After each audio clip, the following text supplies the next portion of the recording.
Bismillahirrahmanirrahim. Alhamdulillahirabbil alamin. Allahumma shalli wa sallim ala sayyidina Muhammadin wa ala ali sayyidina Muhammad. Nurika sari madadikal jari wajma'na bihi fi kulli adwari wa ala alihi wa sahbihi nur. Allahumma la sahla illa ma ja'altahu sahla wa anta taj'alu sa'mal hazan adha syi'ta rabbi sahla. Qala rabbi shrah li sadri wa yassir li amri wahlul 'uqdatam min lisani yafqahu qawli, amma ba'd. Assalamualaikum warahmatullahi wabarakatuh. Alhamdulillah, syukur kita kepada Allah. Pada pagi yang berbahagia ini kita dapat lagi menyambung kuliah kita agar supaya kita dapat kesuburan iman, insya-Allah. Pada pagi ini kita sambung pengajian kita kaitan dengan adab-adab setelah terbit matahari sampai ke waktu tergelincir matahari. Betul tak? Muka surat 53. Ramai tak ada, ramai masih bercuti lagi. Adab-adab setelah terbit matahari sampai ke waktu tergelincir matahari. Ini kita masih lagi membincangkan bab adab. Kalau kita tengok, kalau kita lihat bagaimana para sahabat Nabi SAW itu melihat adab-adab ini adalah satu benda yang besar. Sebagai contohnya, kalau kita lihat dalam riwayat hadis Bukhari dan Muslim, ceritakan banyak kisah-kisah. Sebagai contohnya, seorang sahabat Nabi SAW yang bernama Anas bin Malik. Ahlan sahlan, silakan. Seorang sahabat Nabi yang bernama Anas bin Malik. Kata Anas bin Malik, satu hari aku makan dengan Nabi SAW. Kemudian terlihat Nabi mencari sesuatu dalam makanan itu. Terima kasih.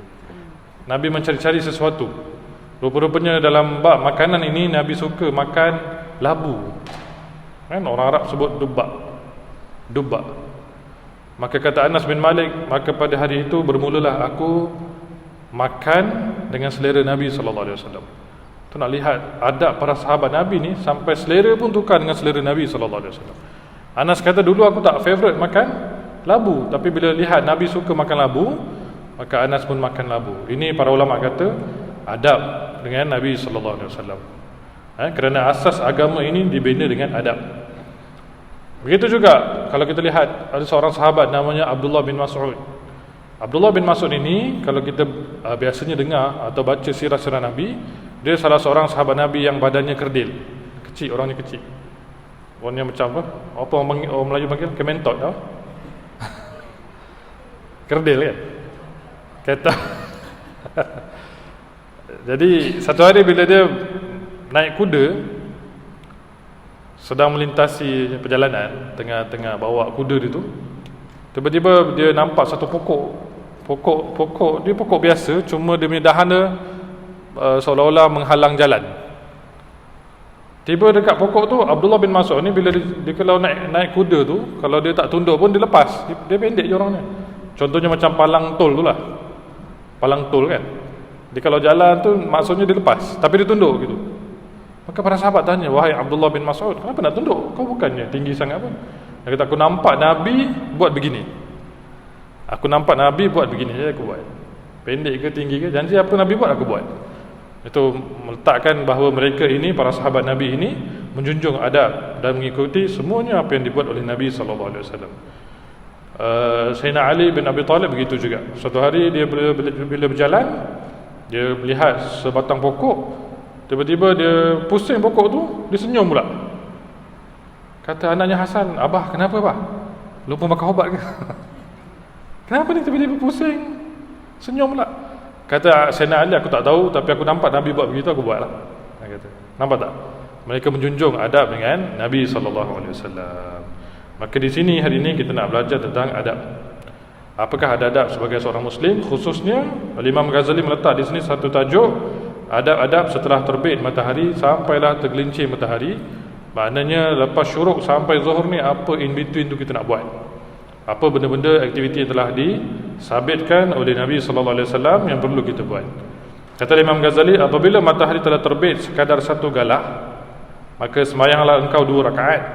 Engkau lakukan sembahyang ini setelah habis waktu yang dimakruhkan sembahyang, iaitu masa antara lepas sembahyang subuh sampai naik matahari, kadarnya 1 galah.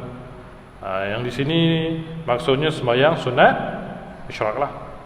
Saya lihat banyak orang Malaysia keliru waktu isyraq. Dia begini, syuruk maksudnya waktu, isyraq waktunya solat, masa solat itu. Bila masuk waktu syuruk, sekarang syuruk pukul apa? 62 minit. Itu baru masuk subuh.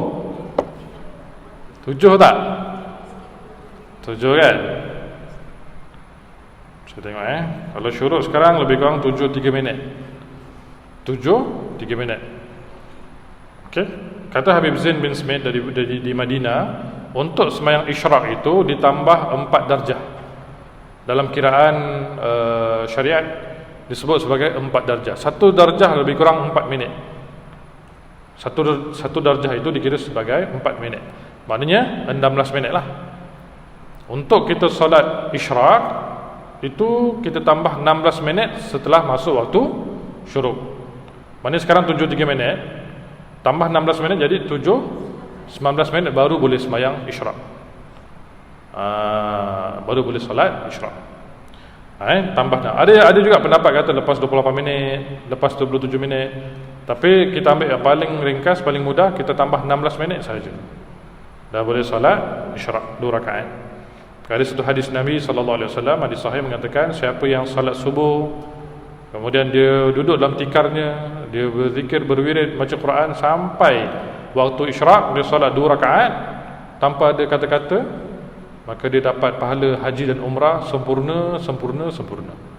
Cuba bayangkan kalau setiap hari kita buat begitu. Tiap-tiap hari boleh buat begitu kan? Ada orang pergi sembahyang kat masjid, dia tak balik sampai waktu isyraq, sampai waktu duha kan. Habis sembahyang duha semua siap baru balik.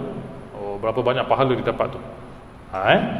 Sebab tu Nabi SAW mengatakan, A'mar ummati baina 60 wa 70. Umur umatku 60 hingga 70 tahun. So dalam in between 60-70 tahun tu, berapa banyak amal ibadat kita kena buat.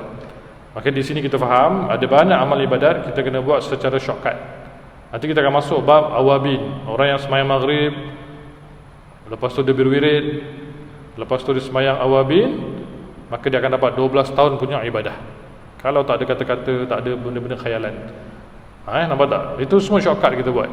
Begitu juga nanti nak masuk bulan Ramadan, kita akan cari malam satu namanya malam Lailatul Qadar. Siapa yang dapat malam tu lebih baik daripada 1000 bulan.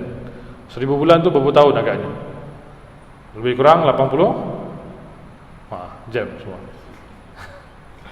84 atau 88 tahun lamanya kita beribadah kepada Allah Subhanahu Wa Taala. Jadi ini kata Imam Ghazali, solat isyraq ini adalah satu solat yang tak pernah ditinggalkan oleh Nabi sallallahu alaihi wasallam.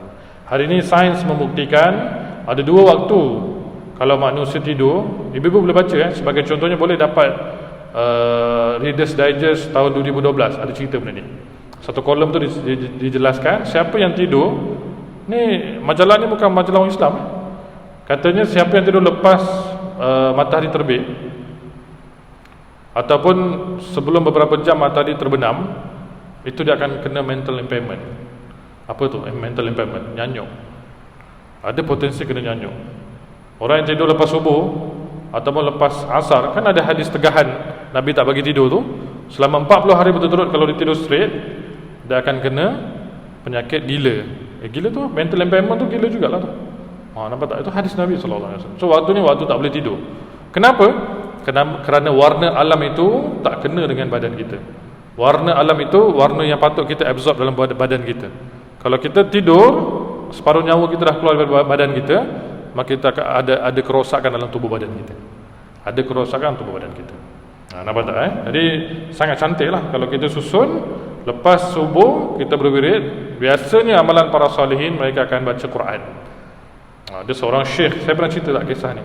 Seorang syekh di Syria beberapa tahun yang lalu, sebelum Syria dihancurkan. Sekarang ni Syria bergolak kan. Bumi Syria ni bumi ulama, bumi para salihin.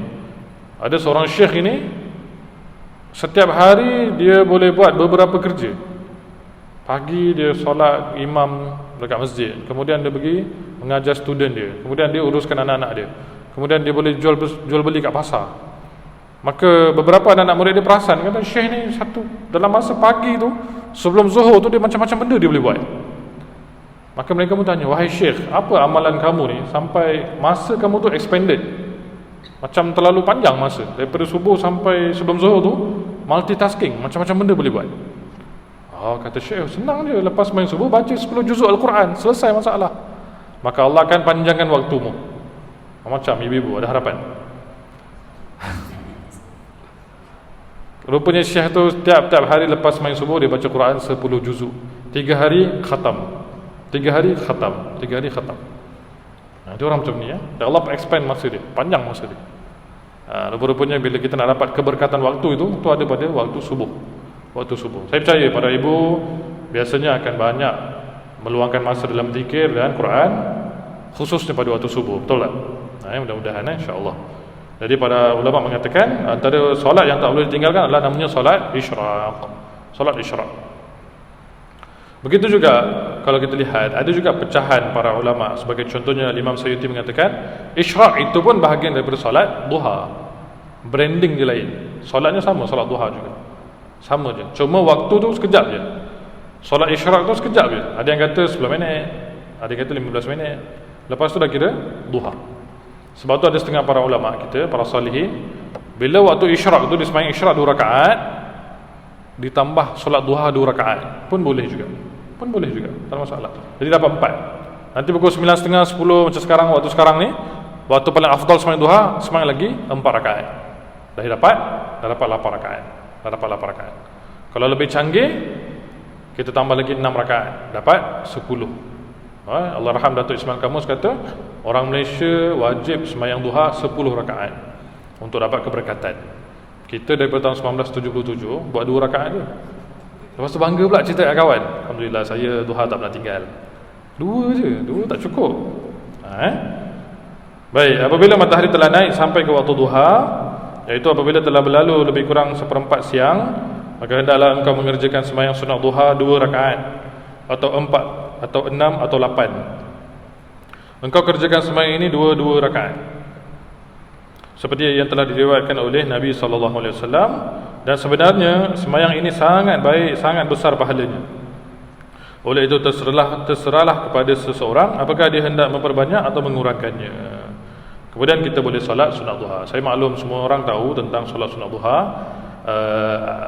Pandangan daripada Ibnu Hajar mengatakan Nabi solat maksimum 8 rakaat. 8 rakaat. Tapi ada juga pandangan Imam Ramli, seorang alim juga, dia kata tak, Nabi pernah buat sampai 12 rakaat. Jadi dalam mazhab Imam Syafi'i kita letak bahawa sembahyang duha maksimum boleh buat sampai 12 rakaat. 12 rakaat. Jadi ibu boleh pilih. Ada orang buat 12 rakaat terus. Ada orang buat isyraq 2, lepas tu buat 2 duha, lepas tu rehat, pukul 8.30 sembahyang lagi 2. Lepas tu pukul 10 sembahyang lagi 2. Kalau boleh jaga wuduk tu cantiklah. Ada orang buat gitu Lepas sebelum keluar rumah nak pergi kerja tu, dia selesaikan solat sampai sebelum setengah jam atau 15 minit sebelum zuhur, dia masih lagi sembahyang sunat duha. Maka dia dapat 12 rakaat full. Tu boleh juga, tak ada masalah. Ada orang buat 4-4, boleh juga. Ada orang buat 8 rakaat 1 salam, boleh juga. Tapi Imam Ghazali kata afdal sembahyang sunat duha ini buat 2 rakaat, pisahkan. Kalau boleh begitu.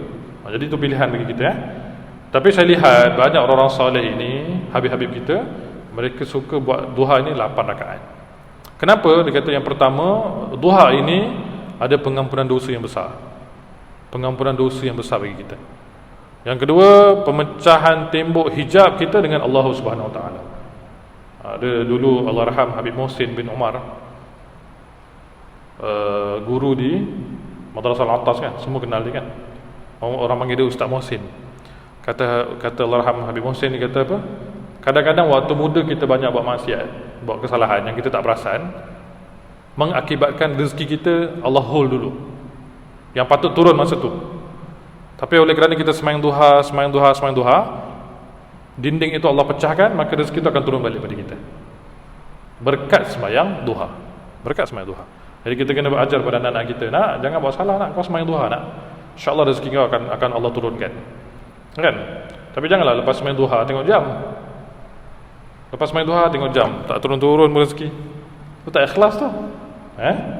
Jadi kalau kita lihat afdal sembahyang duha ini 8 rakaat. Nabi buat begitu. Ada hadis daripada Sayyidatina Aisyah mengatakan Nabi salat duha 8 rakaat. 2.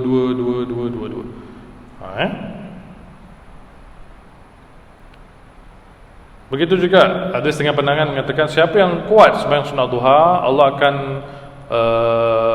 perbetulkan sendi-sendinya, sendi-sendi badan, joint badan kita, dan Allah akan jadikan nafasnya itu api kepada jin dan syaitan yang jahat.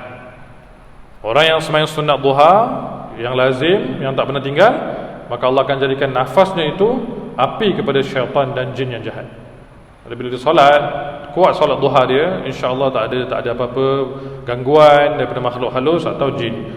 Orang yang kena histeria, orang yang kena gangguan jin ni semua mungkin ada masalah dengan sembahyang duha dia. Sembahyang duha dia. Jadi bila kuat sembahyang duha dia, insya-Allah selamat dia. Selamat dia.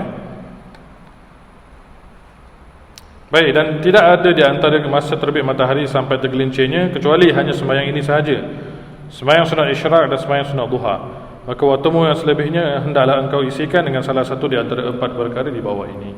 Imam Abdullah bin Ali al-Haddad, seorang imam yang agung ini, dia ceritakan seluruh hidupnya itu dia kuat kepada solat.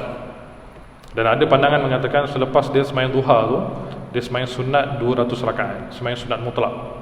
Wallahu a'lam macam mana tu kekuatan yang ada pada badan dia. 200 rakaat dia akan solat tanpa ditinggal sampai dia wafat, sampai dia meninggal dunia. Ini kekuatan ada pada para ulama kita ya. Imam Ghazali mengatakan pada waktu lepas isyraq sampai sebelum zuhur, antara perkara yang kita boleh buat, yang pertama, yang terlebih afdal bahawa engkau habiskan waktumu itu dengan mencari ilmu yang bermanfaat, bukan ilmu yang sia-sia yang sangat diminati orang sekarang ini, yang mana mereka menamakannya ilmu manfaat, padahal ia bukan ilmu manfaat. Ilmu manfaat itu adalah ilmu yang menambah takutmu pada Allah dan menambah penglihatanmu terhadap aib dirimu dan menambah ma'rifatmu dalam engkau beribadah akan Tuhanmu dan menyedikitkan kegemaranmu terhadap negeri dunia dan menambah-nambah kegemaranmu terhadap negeri akhirat dan membukakan pintu hatimu untuk mengenali bermacam-macam penyakit amalanmu sehingga engkau dapat menjauhinya. Subhanallah. Antara benda yang paling besar yang kata Imam Ghazali kita boleh buat waktu duha itu sebelum waktu zuhur itu adalah mencari ilmu. Ada pandangan mengatakan kalau seseorang yang terlalu kuat hiburannya, ini seorang yang apa orang kata dulu mungkin dia ahli seni, so dia terlalu obses dengan muzik, terlalu obses dengan TV, terlalu obses dengan artis, maka kata para ulama, maka tidurnya itu adalah ibadah. Afdal tidur daripada dia lalai. Lebih afdal kalau dia begitu pada bulan Ramadan, tidurnya itu adalah ibadah. Kalau dia sedar, dia banyak hibur sana, hibur sini, buka movie, tengok drama, begitu dia punya nature dia. Maka tidurnya itu adalah ibadah. Kalau tak, pada musim sebelum Ramadan, itu Imam Ghazali kata aktiviti yang perlu kita lakukan iaitulah mencari ilmu. Mencari ilmu ni macam-macam. Sama ada ibu-ibu datang ke halaqah begini, ataupun cari di media, ataupun dengan membaca. Habib Zain bin Smith, dia masih hidup lagi, seorang alim ni, dia kata sekurang-kurangnya satu hari kita ada 7 buah buku kita baca. Tapi bukan baca full. Satu buku kita baca 3-4 buku surat, kita tanda letak tepi. Ambil buku kedua, kita baca 2 buku surat, kita markkan tak tepi. Sehingga 7 buah buku kita boleh baca.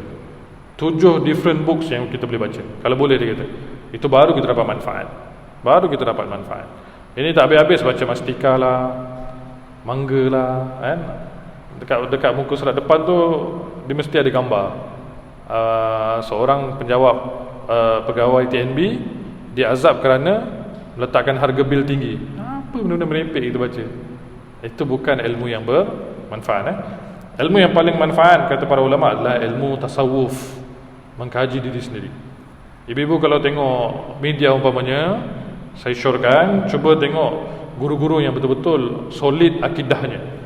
Sekarang ni banyak sangat jadi ustaz yang muda, yang pencen askar, yang pencen guru. Rupa-rupanya mereka ni ada masalah akidah, fahaman mereka berbeza. Jadi kita kena hati-hati.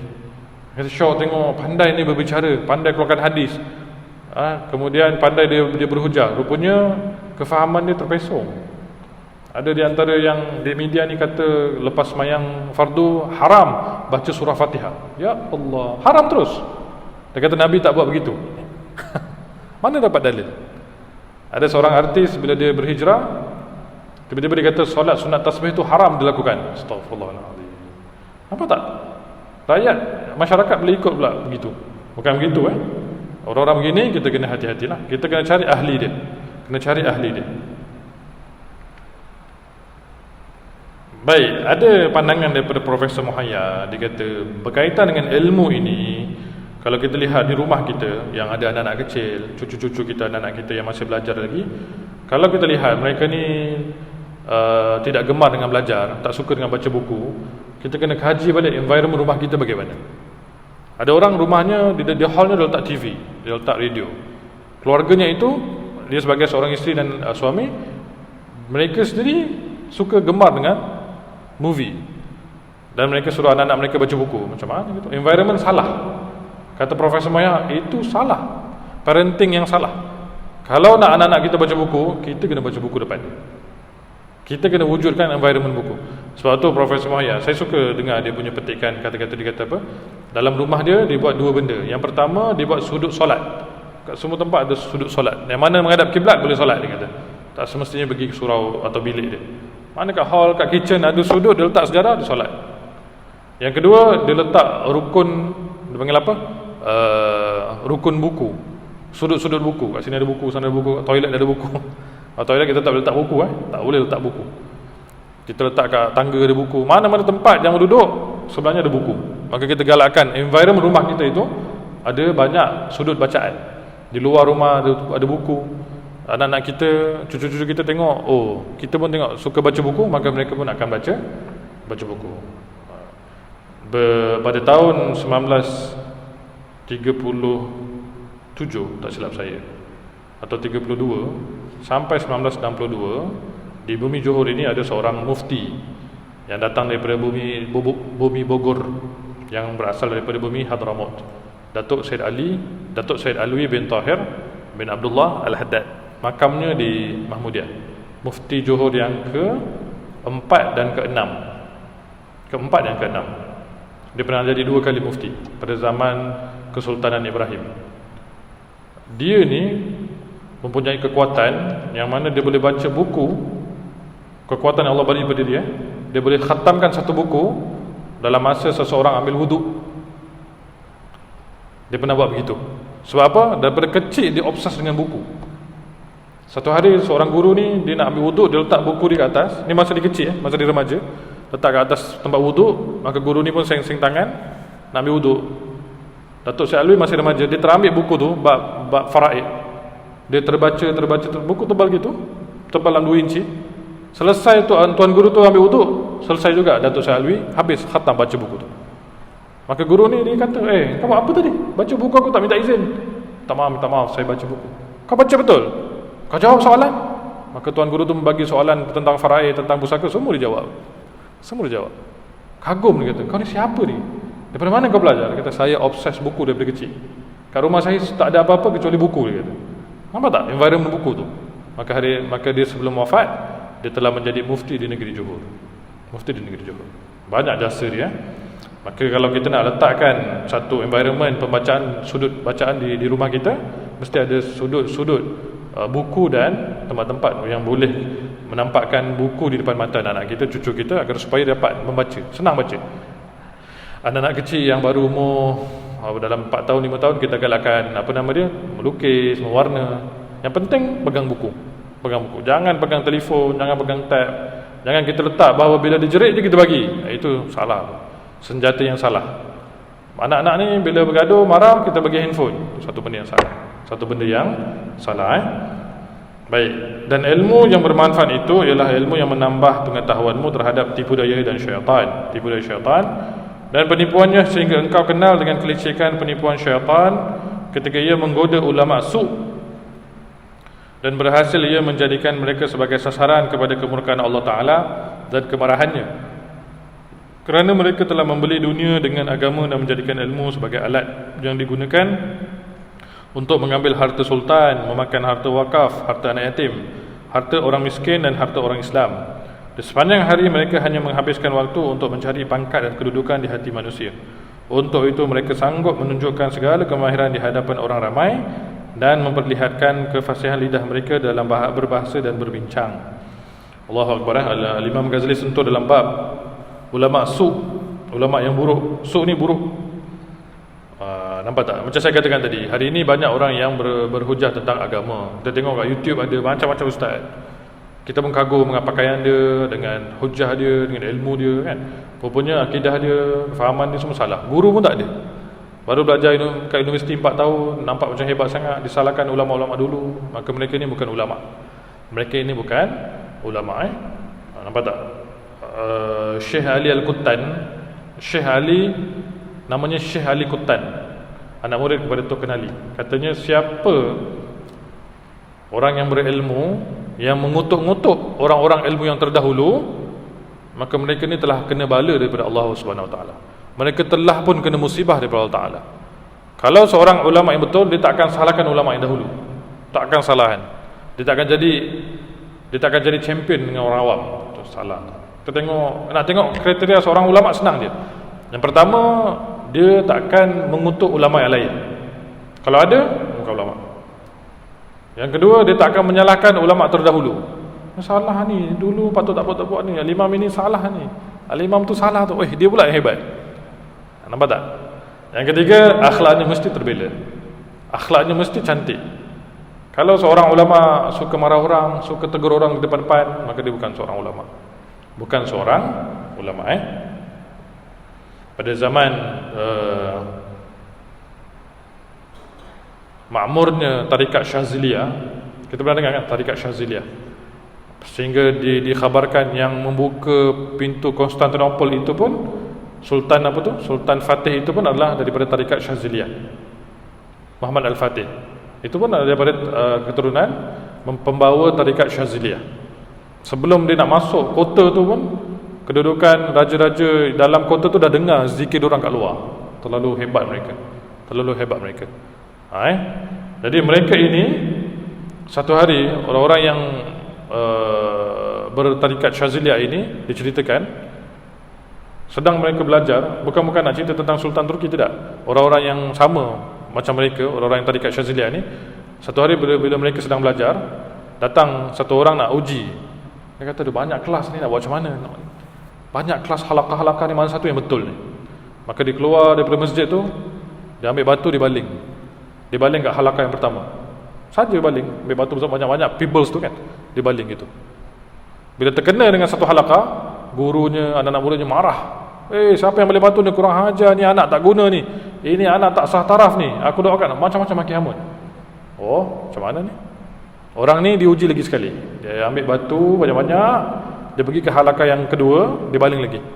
Dia terkena pada halakah yang sedang mengajar itu semua daripada tarikat Syaziliyah.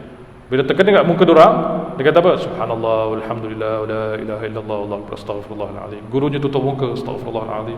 Ni Allah bagi kita ujian ni, ada dosa kita buat. Begitu pula. Rupanya ulama yang terbaik begitu. Bila kena hujahan, bila kena hinaan, dia rasa diri dia yang tak betul. Itu baru syekh. Itu baru orang yang alim. Itu baru yang betul.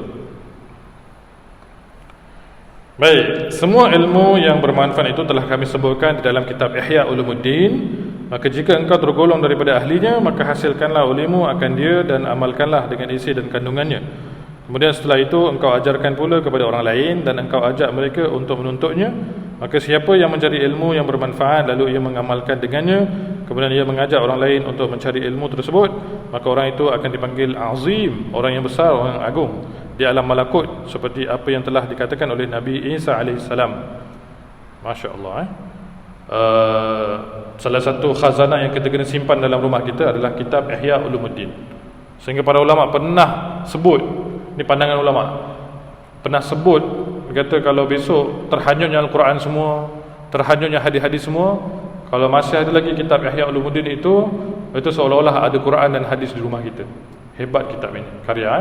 Pernah diterjemahkan ke macam-macam bahasa. Bahasa Portugis ada, bahasa Inggeris ada, bahasa Jepun ada, bahasa Melayu ada, bahasa Indonesia pun ada. Jadi kami sarankan kalau ibu-ibu nak beli kitab Ihya Ulumuddin ini, cari bahasa tu biar bahasa Melayu, bukan bahasa Indonesia. Sebab bahasa Indonesia, kalimat-kalimat dia ada yang kena diperbetulkan semula, tak tepat. Dia punya translation tu banyak salah. Kalau tak dapat bahasa Melayu, boleh juga kita dapatkan bahasa Inggeris.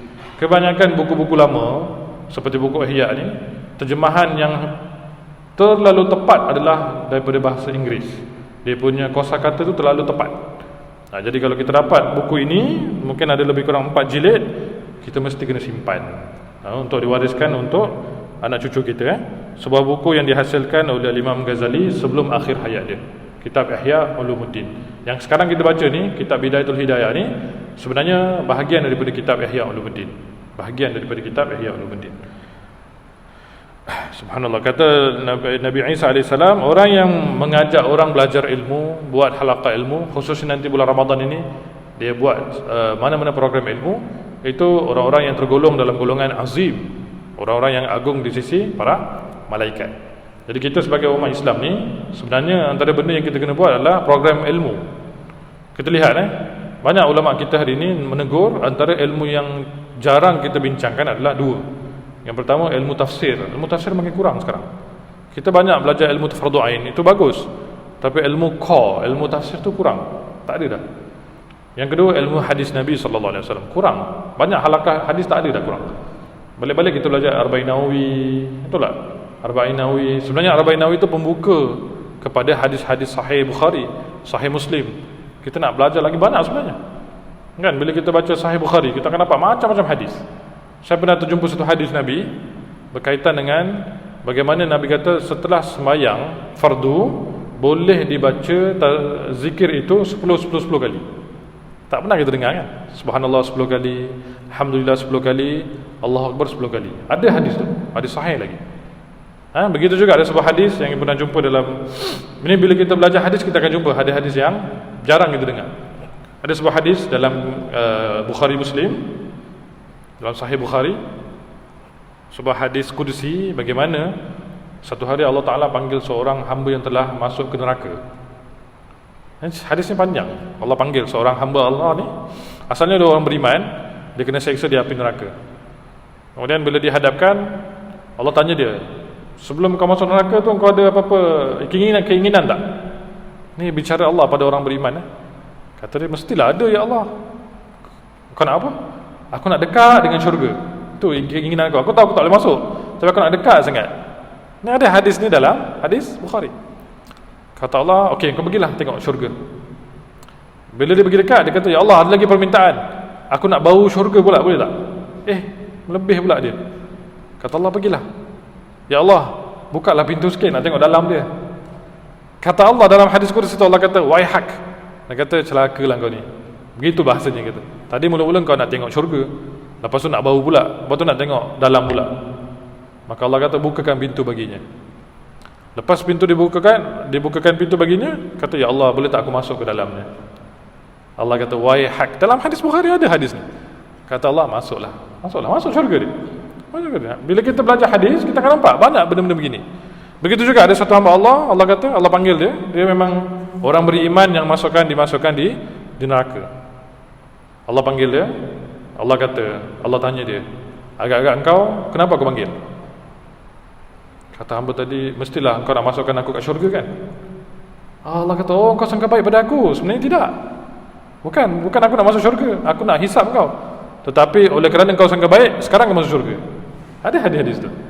Bila kita baca hadis, ya Allah, begitu rahmat Allah Subhanahu Wa Taala. Rahmat Allah Subhanahu Wa Taala. Jadi pada musim keadaan kita nak masuk Ramadan ini, antara ilmu yang kita kena kupas adalah ilmu hadis Nabi sallallahu alaihi wasallam. Satu persatu kita kupas. Kalau boleh kita cari halaqah-halaqah yang mengajar hadis Nabi sallallahu alaihi wasallam. Baik, setakat ni ada apa-apa soalan nak tanya, silakan. Panjang ni. Sedikit perbincangan kita bahagian Ramadan. InsyaAllah kita akan masuk Ramadan pada hari Selasa ini. Betul? Hari Isnin ni kita ada tarawih. InsyaAllah kita akan memasuki satu bulan yang terlalu istimewa. Para ulama mengatakan kalau nak tengok kita ni orang yang beriman, orang yang mempunyai kekuatan iman, lihatlah kita ni dalam keadaan gembira nak sambung Ramadan ataupun sedih. Kalau gembira, excited, suka, insya-Allah kita beriman. Kalau tak suka, sedih, tak dapat makan, tak dapat minum, insya-Allah belum beriman lagi lah tu. Nampak tak?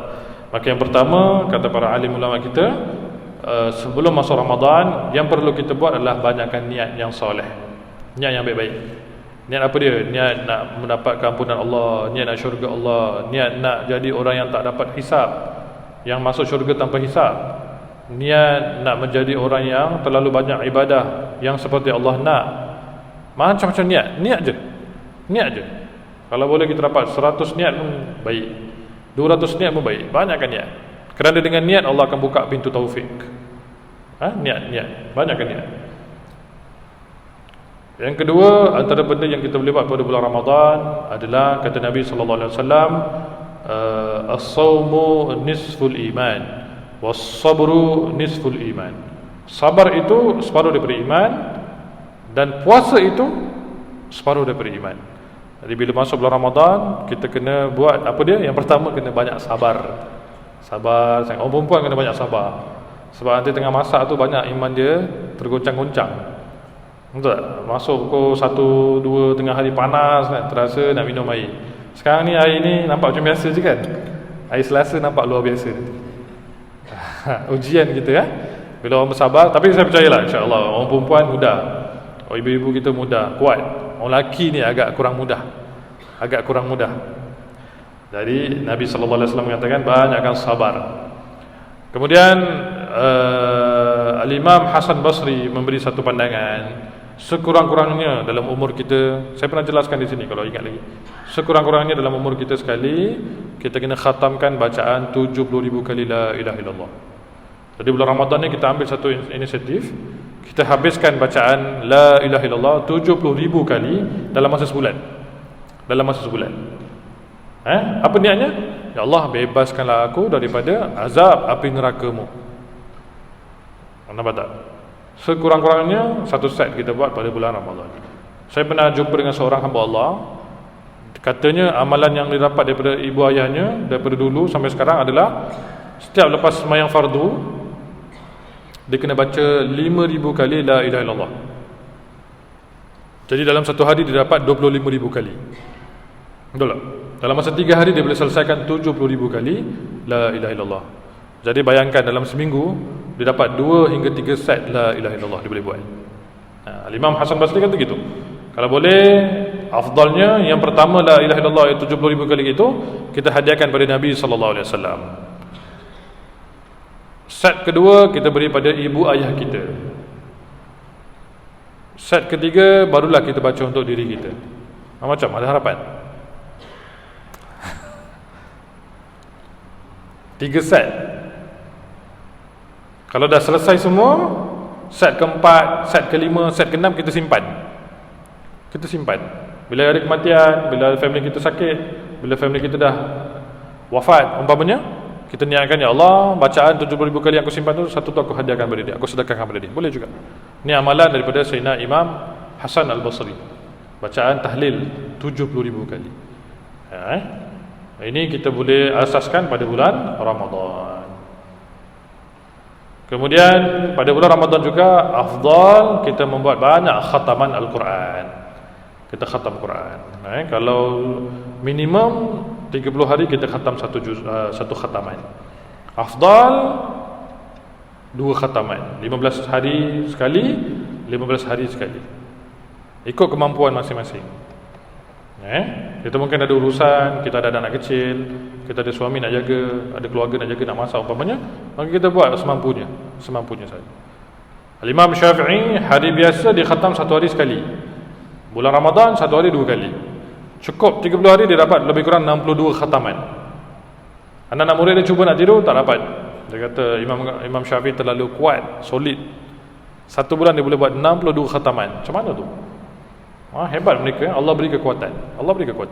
Jadi para ibu-ibu kalau nak buat begini, yang pertama minta bantuan daripada Allah Ta'ala. Ya Allah, nak baca khatam Quran. Saya pernah bertemu dengan seorang tokoh. Beliau ni wafat di Batu Pahat, Allah rahmat Habib Ali bin Ja'far al-Idrus. Katanya biasanya para ulama membaca satu hari 11 juzuk Al-Quran minimum. 3 hari satu khatam. Macam mana tu? 3 hari satu khatam plus 3 juzuk. 11 kan? Macam mana tu? Allahu Akbar, hebat Jadi pada bulan Ramadan ini kita banyakkan membaca Al-Quran. Kalau tak mampu, kita lepas subuh kita baca sikit, rehat. Waktu duha baca sikit, rehat. Lepas zuhur baca sikit, rehat. Lepas asar sikit. Kemudian lepas tarawih kita baca sikit, boleh juga. Kemudian banyakkan solat sunat. Macam saya katakan tadi, duha kita upgradekan lagi. Kemudian asaskan sembahyang qabliyah ba'diyah, sebelum zuhur 4, lepas zuhur 4, sebelum asar 4, lepas maghrib 6. Kita ada bincang tak kat sini? Imam Ghazali belum sentuh lagi, nanti dia akan sentuh. Solat awabin, lepas maghrib kita buat 6 atau 20 rakaat awabin. Tapi bulan Ramadan tak payahlah buat 20. Kita buat mungkin sekurang-kurangnya awabin itu 2 rakaat. Maknanya lepas ba'diyah, lepas maghrib kita buat ba'diyah 2 rakaat, lepas tu buat 2 rakaat. Kalau kuat lagi, buat lagi 2 rakaat. Ada juga komen orang-orang saleh ini, mereka memberi hujah mengatakan lepas maghrib, contohnya di Madinah, di selatan Yaman semua, mereka lepas maghrib, lepas buka puasa tu, mereka akan solat sunat tasbih. Ini waktu terbaik, waktu cuci diri kita zahir batin. Tiap-tiap hari sembahyang sunat tasbih. Boleh? Nak buat tiap hari tu, cinta tu. Nak masak lagi, nak buat ni, macam-macam urusan. Ikut kemampuan masing-masing. Begitu. Ada orang begitu. Saya pernah jumpa dengan satu hamba Allah, dia kata bulan Ramadan lepas maghrib sekali sembahyang tasbih. Kemudian sebelum sahur sekali tasbih. Kemudian siang sekali tasbih. 3 kali dia buat. Dia kata, ya Allah Ustaz, macam-macam benda luar biasa saya nampak. Rezeki saya makin lancar, kesihatan saya makin baik.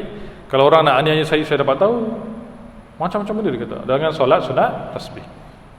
Nampak tak? Kalau ada kekuatan, kita buat sekurang-kurangnya lepas maghrib sekali. Ataupun tak mampu, setiap 7 hari sekali. Kalau tak mampu juga, 10 hari sekali. Kalau tak mampu juga, seluruh Ramadan tu sekali. Kalau tak mampu juga, tak payahlah. Asyik tak mampu je.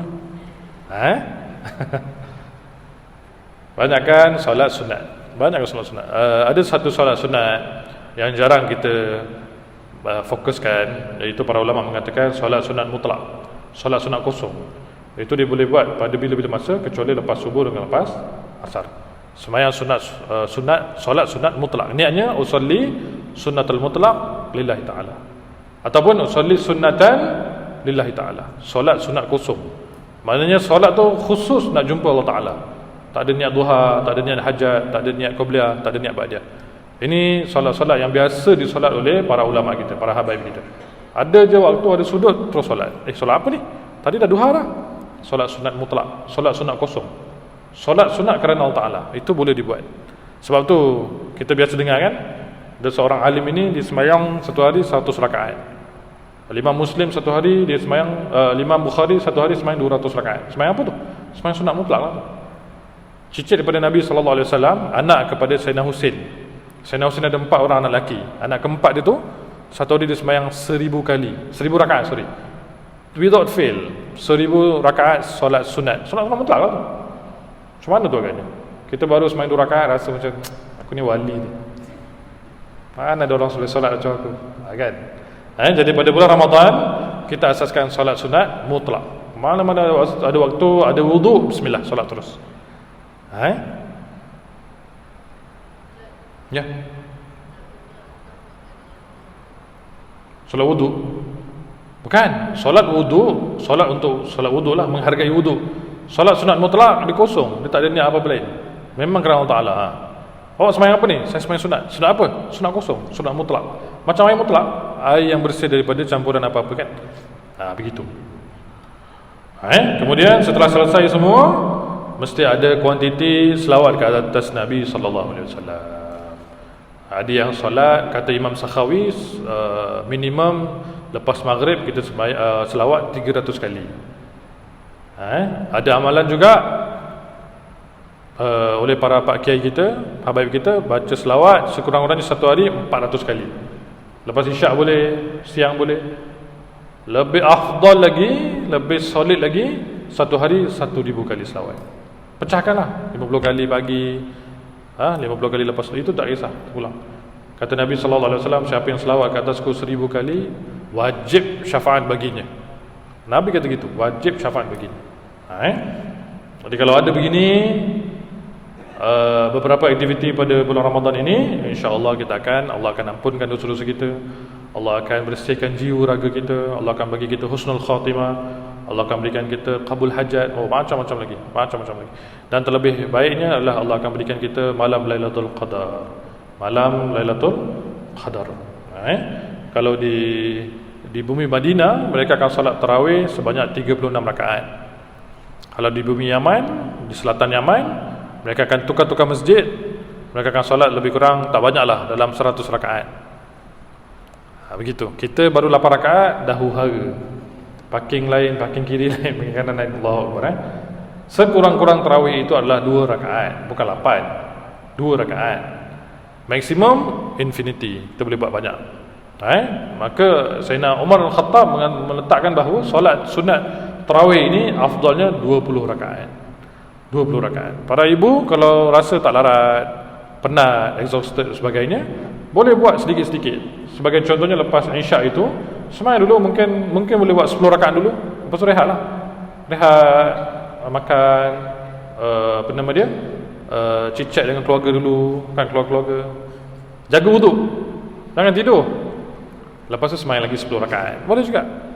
Ataupun ada yang kata, Ustaz, saya memang jenis bangun pukul 3 pagi. So lepas Isyak buat 10 dulu atau 8. Nanti waktu sahur, sebelum sahur buat lagi, habiskan 20 pun boleh juga. Jadi seluruh malam itu kita dalam keadaan solat. Tak semestinya kita kena semayang kat masjid 20 rakaat. Itu tak semestinya, tidak begitu. Tarawih maksudnya berehat-rehat. Semayang dalam keadaan berehat-rehat, dalam keadaan baik sekali. Baik, ada soalan nak tanya, silakan.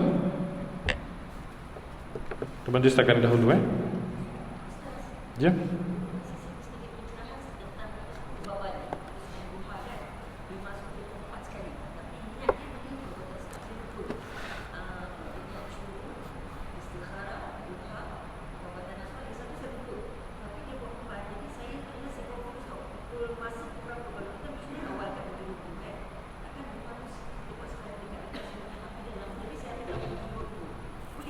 $7.50. Okey, dia buat solat gabungan tu. Gabungan solat ni boleh buat 2 atau 3 niat sebenarnya. Cuma ada pandangan daripada Imam Ibn Hajar mengatakan, kita niat banyak-banyak tak apa, tapi masa nak takbir itu niat satu je. Niat satu je. Contohnya sekarang kita nak niat dalam tu syuruk, duha semua kan. Kita begitu, ya Allah aku nak solat begini. Tapi masa takbir itu sembahyang tu duha sahaja pun boleh. Cuma istikharah itu tidak boleh digabungkan dengan solat duha. Ada solat-solat yang ada maksud itu tidak boleh gabungkan dengan solat duha, tak ada. Nampak tak? Niat dulu, niat dalam hati, kemudian masa takbir itu hanya satu niat saja, itu dibolehkan. 7.50 tu duha lah, isyarat dah habis. Isyarat dah habis. Kalau niat isyarat memang tak dapat pahala isyarat tu, tak ada. Begitu Memang ada amalan begitu, saya faham. Ada setengah para ulama kita, mereka akan anjakkan sedikit, mereka akan gabungkan niat. Tapi bila waktu takbir, satu niat je. Niat waktu duha sahaja. Dan insya-Allah dapatlah maksud. Boleh juga tak ada masalah. Kalau kita rasa macam saya nak buat 8 rakaat satu salam, tahiyat akhir tak ada, boleh. Nak baca tahiyat akhir pun boleh, ringan. Cuma yang saya perhati, banyak ulama-ulama kita, oleh kerana mereka nak solat duha ni sentiasa setiap hari, maka mereka akan ringankan sedikit. Macam mana? Mereka akan baca Fatihah saja. Mereka akan baca yang ringan saja, tak ada surah sangat. Waktu sujud pun baca sekali saja. Waktu rokok pun baca sekali saja. Jadi sembahyang tu nampak macam laju sedikit, tapi bukan laju, dia ringan, khafif. Sebab nak buat banyak, nak buat selalu. Ada juga waktu sembahyang duha, mereka khatamkan satu juzuk. Ada juga. Pegang Quran baca gitu kan. Ada juga. Terpulang. Kalau ada masa yang terluang, boleh begitu. Sebab ada hadis Nabi SAW mengatakan, antara afdal membaca Quran itu dalam solat. Dalam solat. Jadi waktu duha tu nak sembahyang, contohnya 4 rakaat satu salam, tapi nak baca Quran, boleh? Pegang Quran. Hati-hati dalam gerakan, boleh khatamkan satu juzuk. Boleh juga. Ada orang boleh sembahyang, nak sembahyang ringan, ada orang sembahyang berat, itu terpulang. Tapi kalau rasanya dah pukul 8 pagi itu duha. Itu duha saja. Soalan? Tak dengar. Orang perempuan afdal solat di rumah. Ini soalan biasa saya dapat. Jadi begini pada zaman Nabi SAW, orang perempuan itu solat dan masuk ke pintu masjid yang sama pintu yang Nabi gunakan untuk masuk masjid. Maknanya apa? Orang perempuan boleh solat di masjid. Tapi kalau tengok afdaliyat itu ada khilaf, ada perbahasan. Ada setengah ulama kata afdal kat rumah je. Sebab apa? Mungkin ada urusan di kat rumah, urusan nak selenggara suaminya, anak-anaknya, betul tak? Tapi ada perempuan, dia dah selesai semua, anak-anak dah besar, dah kahwin, kat rumah tak ada benda nak buat, lebih afdal lagi masjid. Dia cari ilmu, dia cari aktiviti yang baik untuk silaturahim. Jadi tengok pada dirinya. Jangan kita tengok, kita meletakkan orang perempuan duduk rumah je. Dia orang perempuan Malaysia ni, dia suka tanya soalan begini, Ustaz, sembahyang fardu sunat ni kat masjid bagus ke kat rumah? Tapi dia tak pernah tanya, Ustaz, pergi mall tu bagus ke tidak? Pergi yang sana bagus ke tidak? Tak pernah kan? Maknanya apa? Negara kita selamat, aman insya-Allah. Masjid pun boleh, mall pun boleh, tak ada masalah, boleh. Tengok pada urusan masing-masing. Ada juga saya dengar khabar-khabar, ada setengah-setengah golongan ni dia kurang faham. Dia meletakkan bahawa dirinya tu sama dengan lelaki, kena dapat fadilatnya sama dengan lelaki. Maka disebutkan diri dia kat masjid surau sampai suaminya tergendala. Ini salah. Sampai kes cerai pun ada. Suami kata isteri tak pernah ada kat rumah, sibuk manjang kat masjid, iktikaf, zikir, khawatir ibadahnya itu tak diterima oleh Allah Ta'ala. Suami lebih utama, kena ada izin daripada suami. Kita nak pergi masjid, kena ada izin dengan suami. Kalau suami tak reda, tak izinkan, tak boleh, haram kita pergi, tak boleh pergi. Kalau urusan selesai, tak ada urusan, itu lain cerita lah. Baik, ada soalan lain? Ada? Silakan.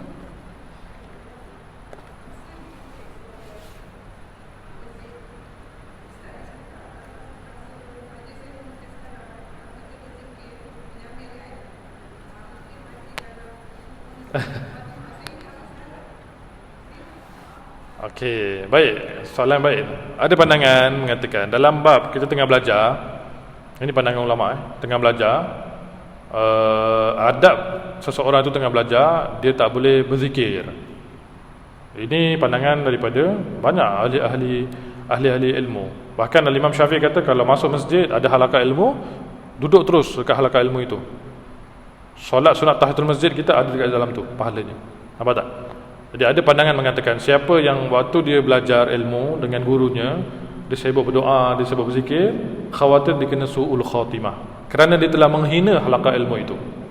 Ada orang masuk halaqah dia doa je. Dia tahu doa dalam halaqah ilmu itu mustajab. Tak payah doa, Allah akan kabulkan. Hajat kita Allah tahu. Dia sibuk. Dia tak dengar ni guru cakap apa. Apa tahu dia amin je, guru pun dah habis belajar. Dia tak dapat apa bermanfaat lah, apa dia dengar tu. Ada orang begitu, ada orang dia sambil belajar berzikir dia. Subhanallah, subhanallah. 70,000 nak habis ni ustaz, banyak ni. Allah. Dalam zikir tak boleh gitu. Tak boleh. Harus diberhentikan. Maka ada pandangan mengatakan siapa yang mencela atau mencalarkan majlis ilmu, khalaqah ilmu, maka dia akan mati dalam keadaan su'ul khatimah. Memang betul. Ada. Itu pandangan Jadi kalau kita nampak rakan-rakan kita tengah berzikir ke, tengah main handphone ke, kita cakap, berhenti, jangan hina. Majlis ilmu ada malaikat tau, catat tau apa buat. Malaikat tak suka buat apa. Sama ada kita belajar, faham, catat, itu okey. Main handphone kan, ada orang pergi khutbah Jumaat dia main handphone. Astaghfirullahalazim. Dia telah mencela majlis ilmu itu. Dia telah menghina majlis ilmu itu. Maka ada pandangan begitu. Okey? Baik, saya rasa setakat ini dahulu. InsyaAllah kita akan sambung pada kesempatan yang akan datang. Mudah-mudahan apa yang kita bincangkan ini dapatlah banyak perkara berkaitan dengan ilmu dan juga persediaan kita untuk bulan Ramadan. Mudah-mudahan Ramadan kali ini menjadi Ramadan yang paling bermakna bagi kita. Allah ampunkan dosa-dosa kita, Allah kabulkan hajat kita, Allah hilangkan keresahan jiwa kita, dan Allah angkat darjat kita di dunia dan akhirat, dan Allah tutup aib-aib kita. Amin, Allahumma amin. Allahumma inna nas'aluka ziyadatan fid din, barakatan fil umr, wa sihhatan fil jasad, wa si'atan fil rizq, wa tawbatan qabla al-maut, shahadatan 'inda al-maut, maghfiratan ba'da al-maut, wa 'afwan al-hisab, wa amana min al-'adhab, nasiban min al-jannah, warzuqna an-nadhara ila wajhika al-karim. Allahumma barik lana fi awakhir Sya'ban wa ballighna Ramadan, وفقنا في الصيام والقيام وتلاوة القرآن برحمتك يا أرحم الراحمين. صلى الله على سيدنا محمد وعلى آله وبارك وسلم. سبحان ربك رب العزة عما يصفون وسلام على المرسلين والحمد لله رب العالمين. بارك الله فيكم. السلام عليكم ورحمة الله تعالى وبركاته.